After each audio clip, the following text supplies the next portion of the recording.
Hello and Assalamualaikum to Dr. Rosliana and my fellow friends. So today we will be presenting our PBL, with the PBL figure being clogged drainage along rivers, among key reasons why Johor is grappling with floods. So to start off, the first fact is, as authorities seek to address the root cause of the problem, environmental experts interviewed by CNA said that poor drainage along major rivers was a key reason. So the first leading issues is what causes poor drainage. So Wanda, what is your idea? My idea is what causes poor drainage. First, river pollution caused by the dumping of trash may have played a part in drainage system being clogged up. Okay. Does anyone wants to add on? Yes, I have. So to add on, poor drainage often caused by lack of regular cleaning and maintenance. So it is causing build-up over time. Okay. So if no one else want to add on, we will go to our next learning issues, which is how does poor drainage affect the flood? So Aini, what is your idea? My idea is conduct river clean-up programs. Okay. Does anyone else want to add on? Yes, I have. So poor drainage can also cause backflow and sewage overflow that affect the floods. When drains are overwhelmed, water flows backward, mixing with sewage and contaminating streets. For example, floods in Kuala Lumpur in 2019 were worsened by drainage backflow, creating health hazards. So thank you. So we will go to our next learning issues, which is why is the drainage system along major rivers important? So Teresa, what is your idea? I think it helps with preventing overflow of excess water in rivers and runoff from rainfall. Does anyone else want to add on? So if no one wants to add, I will add on. Why is the drainage system along major rivers important? It is important to maintain river health and water quality. This is because drainage system prevent pollutants, sewage and debris from directly entering rivers. This helps maintain water quality for ecosystems, drinking water and recreation. So moving on to our next learning issues, which is what other causes could be the root cause of this problem. So Yasmin, what is your idea? So I think the other causes could be the root cause of the problem is deforestation and industrial activities in flood-prone areas, especially along rivers. Okay, thank you. So we will move on to our next facts, which is flood mitigation measures along the rivers in Johor have to be improved. This will allow the water levels to recede quicker, said Mr. Sivakumar. So the first learning issues is what is flood mitigation? So Haziq, what is your idea? My idea is that flood mitigation design devices and solutions reduce the risk of structures experiencing damage. Mitigation is the effort to minimize property damage, loss of life, and the overall environmental impact of natural disasters. Okay, does anyone else want to add on? If no one wants to add, I will add on. So, flood mitigation, there are lots of flood mitigation. There are structural measures, non-structural measures, and natural mitigation. So I will focus on natural mitigation. Natural mitigation, for example, wetland restoration. This is because wetland absorb flood water and slow runoff, and also mangrove and forest. This will reduce wave energy and stabilize soil. So moving on to our next learning issues, how to improve flood mitigation. So my idea is changing the flood mitigation techniques that help with different kinds of situations. Does anyone else wants to add on? No? So we will move to our next learning issues. How can improved flood mitigation help to allow the water levels to recede quicker? So Wanda, what is your idea? My idea is by keeping floats out of building and buys time for workers to clear out clogged drainage system. Okay. Does anyone wants to add on? Yes, I would like to add on. I think natural flood management will also help with this.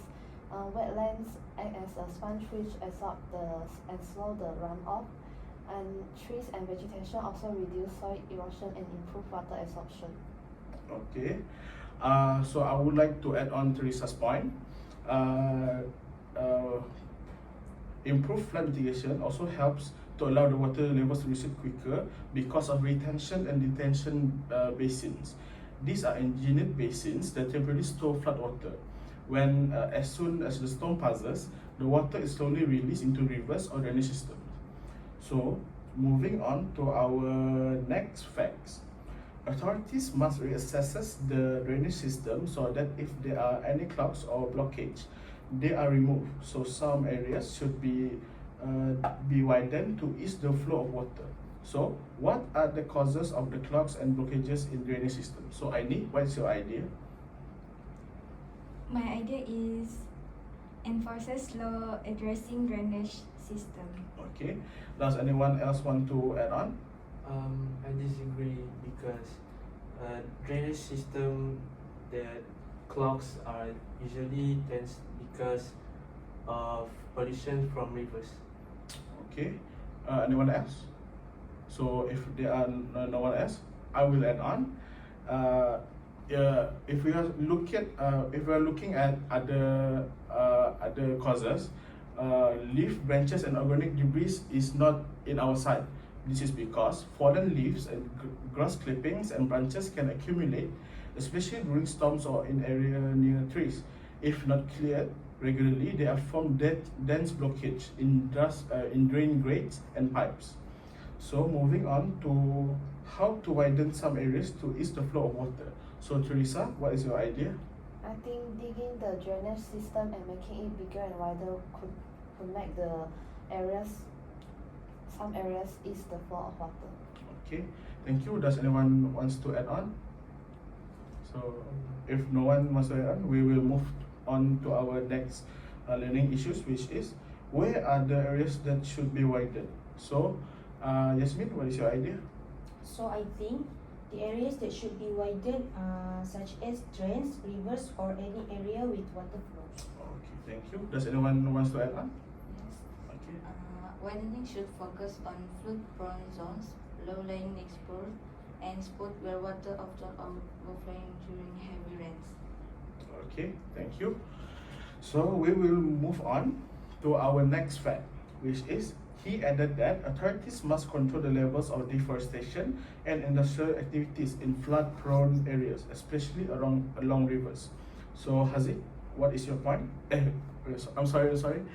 So the first learning issue is what is deforestation? So Haziq, what is your idea?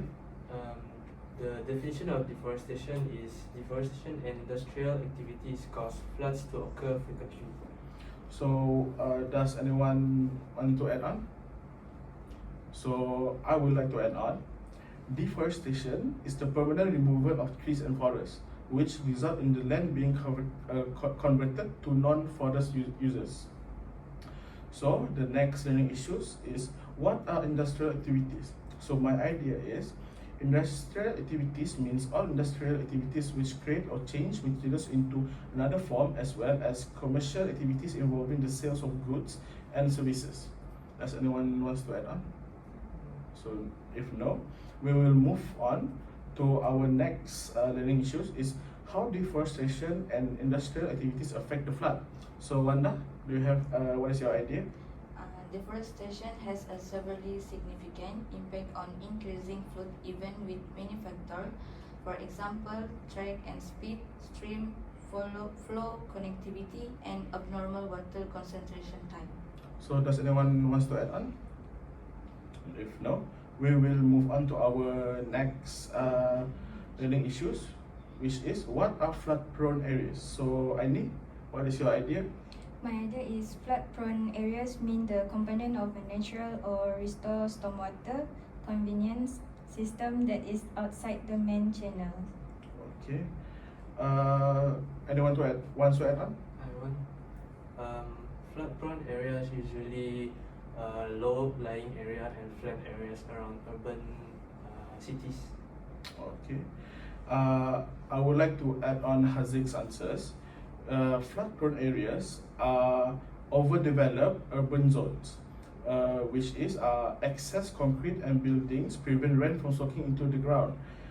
These areas face urban flooding even in short, intense rain.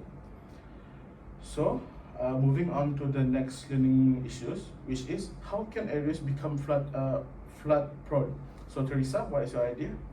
I think areas that are flat and now lying are prone to floods. Okay, thank you. So does anyone wants to add on? Yes, I have. So I think the cause of flood prone area is because poor drainage system, which is if drains are too small, broken, or badly designed, they cannot carry water away fast enough, so it leading to floods. Okay, does anyone want to add on?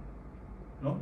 If no, we will move on to our next learning issues, which is where are the flood prone areas?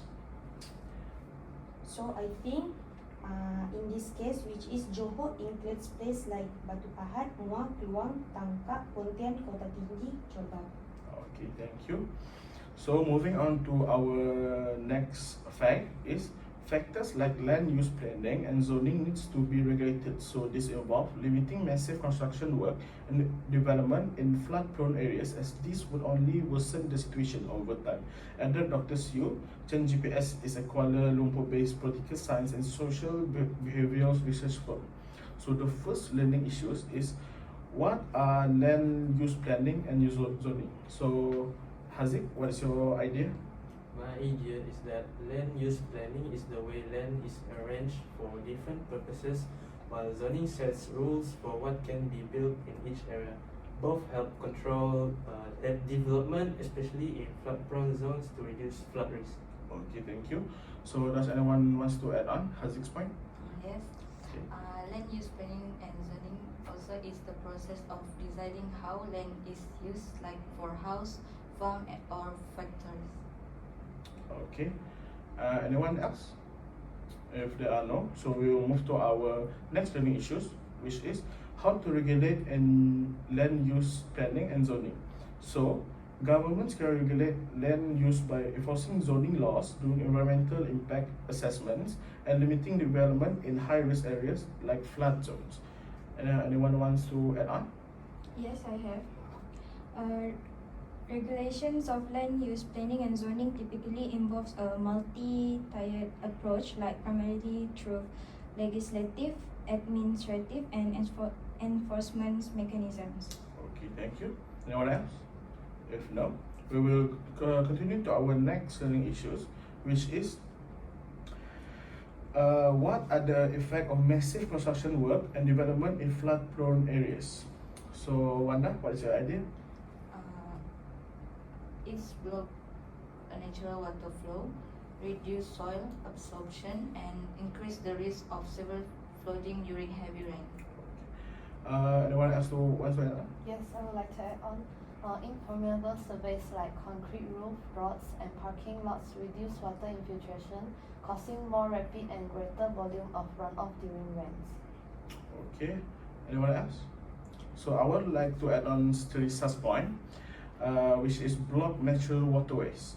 So construction may cover or divert rivers, streams, or drainage paths. So this disrupts the natural flow of water, leading to backflow and localized floods. So moving on to our next fact. Meanwhile, the founder of the Association of Protection of Natural Heritage of Malaysia, Sharifah Sabrina Sher Akil, pinpointed rampant overdevelopment and excessive deforestation as the causes of the recent Johor floods. So the first learning issues is what is overdevelopment? Overdevelopment happens when too much constructions take place in area, often without considering the environment or infrastructural capacity. Okay. Does anyone else want to add on? So if no, we will proceed to our next learning issues, which is what is excessive deforestation. So Teresa, what is your idea? Excessive deforestation is the large-scale clearing of forests beyond what is sustainable, leading to loss of ecosystem and environmental imbalance. Okay, so I would like to add on Teresa's point. I would like to answer the key features of overdevelopment. Overdevelopment includes high building density, loss of green spaces, overloaded infrastructure, increased pollution, and poor drainage and flood risk. So, moving on to our next learning issues, To what extent is development considered overdevelopment? So Yasmin, what is your idea? So I think to what extent is development considered overdevelopment is overdevelopment when it causes harm such as increased flooding, traffic, pollution or strain on resources and land. Okay. Does anyone wants to add on? If no, we will proceed to our next learning issues, which is to what extent is deforestation considered excessive deforestation? So Haziq, what is your idea? It is considered excessive when forests are cleared faster than they can regenerate, affecting water cycles, biodiversity, and increasing disaster risks like floods. Okay, I would like to also add on Haziq's point with little to no reforestation.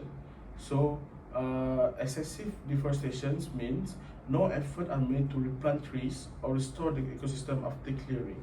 Natural recovery is blocked by permanent land use changes. So, does anyone else want to add on?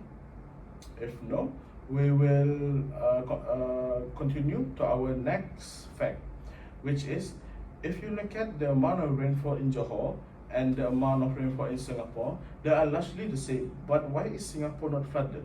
Said Madam Sharifah Sabrina. So the first learning issue is why is Johor flooded but Singapore is not flooded when the amount of rainfall in both places are almost the same? So my idea is because Singapore has better urban planning, efficient drainage systems, strict development control and well-maintained infrastructure, while Johor faces issues like poor planning, overdevelopment and pollution. Does anyone else wants to add on? Okay. The communities in Johor have poor throwing away garbage and does not manage their garbage very well. Okay, thank you. Does anyone else wants to add on? If no, we will continue to our next learning issues, which is what can Johor learn from Singapore to avoid future floods? So Wanda, what is your idea? My idea is Johor can adopt stricter land use policy, invest in advanced drainage system, enforce environmental laws, and improve city planning like Singapore. Okay, does anyone else want to add on? Yes, I have. Widen and deepen the drains, like systematically upgrade existing drains and canals to increase their capacity. Okay, anyone else? Yes, I would like to add on too. I think Johor should invest in smart monitoring and early warning system. Johor can use accurate localized weather forecast and AI analytics to predict flood risk. Okay, anyone else? If no, we will proceed to our next fact, which is Mr. Ling Tian-Sun, State Assemblyman for Yung Peng told CNA on Monday that a key reason why many areas of Batu Pahat were flooded was because of overflow from the Bekok River. So the first learning issues is why did the Bekok River overflow? So Aini, what's your idea? It is because of heavy rains and block rains that stop water from flowing smoothly. Okay. Anyone else? Yes, I know. So I think overdevelopment and loss of green spaces in surrounding areas reduce the land's ability to absorb rainwater, adding to the overflow problem. Okay, thank you. So I would like to add on. Really simple. Bekok River overflows is because the water level is higher than the land. So it when it rains for a long period of time, it will overflows very easily. So, continuing to our next learning issues is how to avoid the overflowing of the Bekok River. So Teresa, what is your point? I think keep drains and river clean, plant more trees, and improve the drainage system could avoid the overflowing of Bekok River. Okay, thank you. Does anyone else want to add on? Yes. How to avoid the overflowing of Bekok River is deepen and widen the river, plant more trees nearby to absorb rainwater, and stop illegal dumping that blocks water flow. Okay, thank you. Moving on to our next fact is experts also told CNA that river pollution caused by the dumping of trash may have played a part in the drainage system being clogged up. So the first learning issues is how does the dumping of trash into the river clogs up the drainage system. So, what is your idea, Yasmin? So my idea is trash blocks the flow of water in rivers and drains. So it causing water to back up and overflow, especially during the heavy rain, leading to flood. Okay, thank you. Does anyone else wants to add on?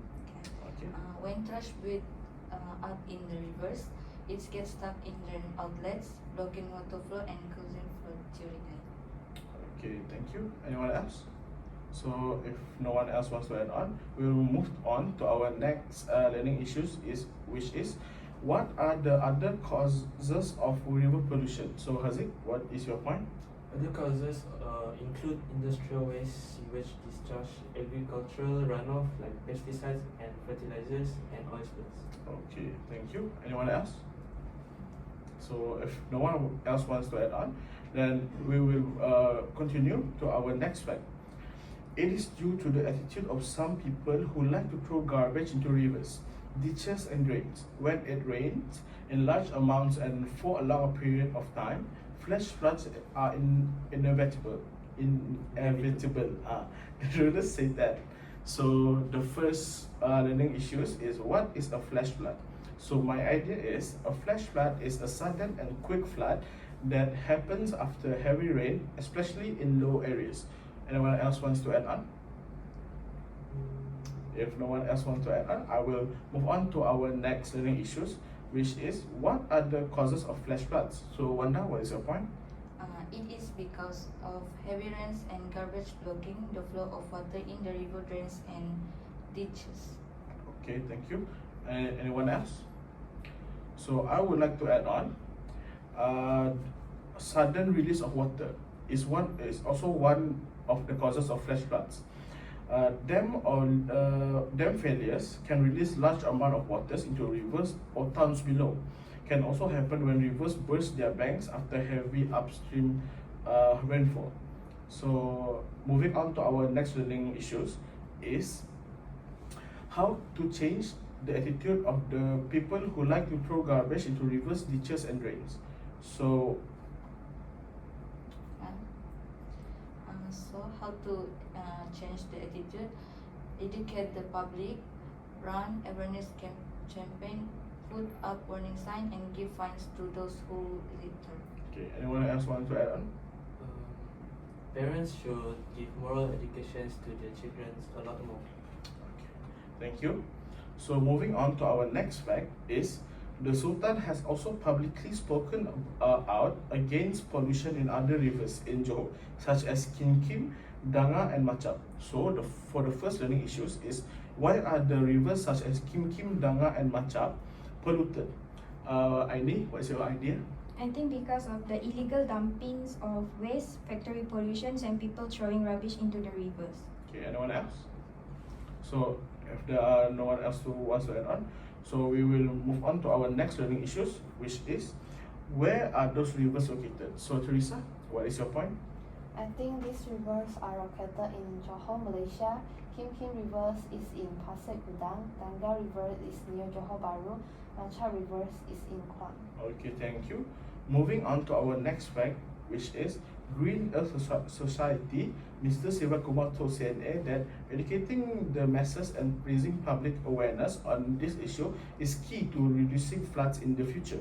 So, for the first learning issues is how to educate the masses and raise public awareness on this issue. So, Yasmin, what is your point? So I think we can use social media, school programs, campaigns, and community talks to share information. Okay, thank you. Anyone else wants to add on? I want to add that people should add into the textbooks about education on masses, education on awareness. Okay, thank you.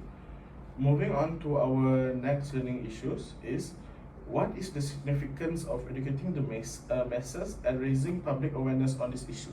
So my idea is it helps people to understand the problems, change bad habits and work together to prevent floods. So anyone else wants to add on?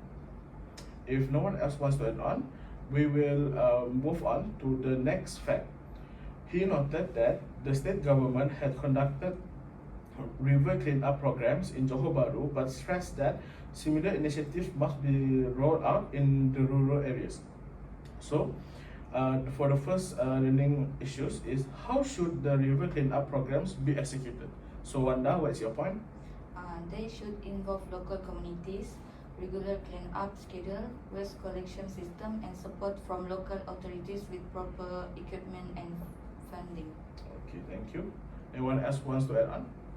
So if no one else wants to add on, we will continue to the next learning issues, which is why is it important for rural areas to have similar initiatives? So Aini, what is your point? I think it is because pollution and flooding also affect rural rivers, and neglecting them can harm agriculture's health and local livelihoods. Okay, so I would like to add on Aini's point. It is also important for rural areas to have similar initiative because to prevent waterborne diseases. Why it matters? Because poor waste management and dirty rivers lead to cholera, typhoid, leptospirosis, and skin infections. Clean-up campaigns help prevent this illness and reduce healthcare costs. So anyone else wants to add on? Yes, I would like to add on. I think rural regions often have limited emergency service, weaker roads, and fragile bridge, so damage from floods can isolate communities for days. Okay. Anyone else?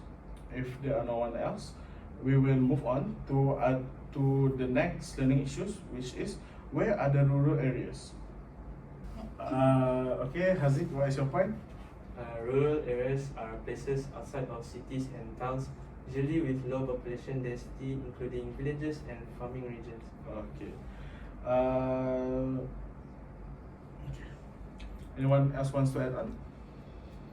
So, if no one else wants to add on, so that is all from us. Thank you. Thank you.